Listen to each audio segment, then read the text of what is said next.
Hi, I'm Kate Fox, and welcome to Sometimes Adversity Isn't. Today, I know I say this every week, but I have a very special guest, and so I consider a very good friend of mine, and I'm thrilled to have her here today. I have Tess Helfman, who is president of the Babylon Breast Cancer Coalition. Hi, Tess. Thanks for coming. Hi, Kate. Thanks for having me. Really appreciate being here today. Oh, you know what, you are one of the first people I reached out to. I went through my diagnosis and the like, and I had done my book to share my story, and I reached out to the Babylon Breast Cancer Coalition, and you called me back. And not only did you embrace me, you gave me some suggestions. You sort of pulled me in, and you said, oh, I'm going to look at your book right now, and I'm going to do this. And just this year, you invited me to be a part of your, I'm not even going to think of the right name to say it. Chefs for a Cause. Thank you, Chefs for a Cause fundraiser. Yes. It's been one of those days, I'm sorry. And I have to tell you, I was so impressed, so impressed. That's our biggest fundraiser of the year, and it's a great vehicle, and it's a great time, so it was perfect for you to be. Oh yeah, it was at the Venetian Yacht Club, yes. And it was a beautiful night, and I was very happy to be a part of it. And what I was hoping today is you could tell us a little bit about yourself and what brought you to the Babylon Breast Cancer Coalition, and what we all should know. My own personal attachment to the Babylon Breast Cancer Coalition is my own personal journey. My courtship dance with breast cancer myself, and that was 13 years ago.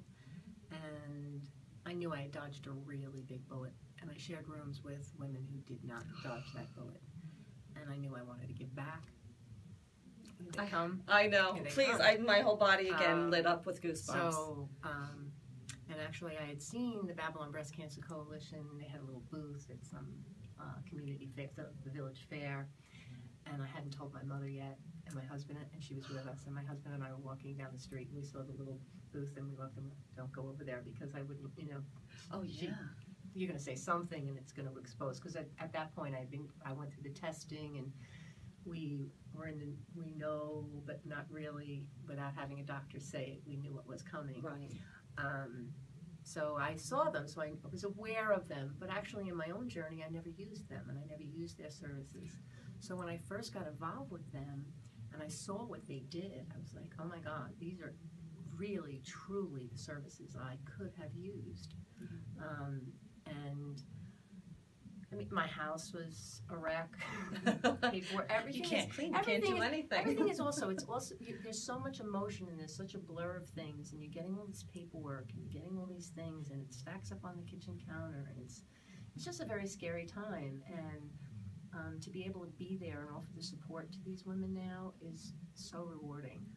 And we offer house cleaning services, hot cooked meals, child care, yard care, rides to and from their treatment. We actually have 2 vans that we have on the road, taking women to and from their medical treatments, and it's just all of it is just so rewarding and important, because there are so many women that would not make it to their treatments, which is so huge. many women, and we talk about this all the time within our group, and it's amazing how many women really just would back off because they don't have a family member, maybe a son would have to take off of work, I don't want to trouble him, so they forego radiation.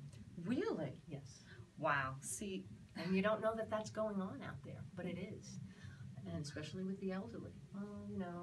Oh, that's a good point. Well, I remember at some point, because obviously I'm on your email list, you and I are friends online, and I follow the coalition.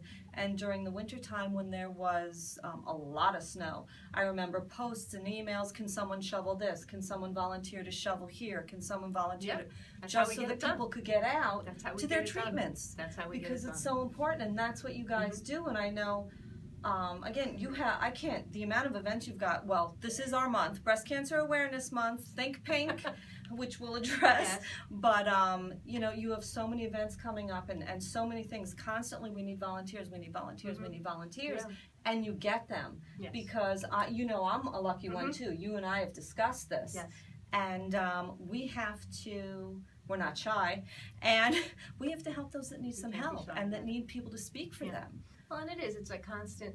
Not that when you're with a coalition like that, and you depend so much on the community's help, both financially and actual with the volunteers. It's a hamster wheel. You just never can get off. Right. So if you're not worrying about, this particular woman and how am I getting her here, or how am I going to get her a particular need? Maybe she needs a special, piece of equipment that she can't afford or her insurance doesn't cover. How am I going to get that? And then the next thing is, okay, how am I going to afford to keep doing this? So the next fundraiser is always on our mind, and even though we're very careful, because we have to be about, we don't spend on those things, but we have to be focused on getting them. All of my time is volunteer time. Yes. And, it's a lot, but I don't mind putting it in, but that's it. So we just need an army out there.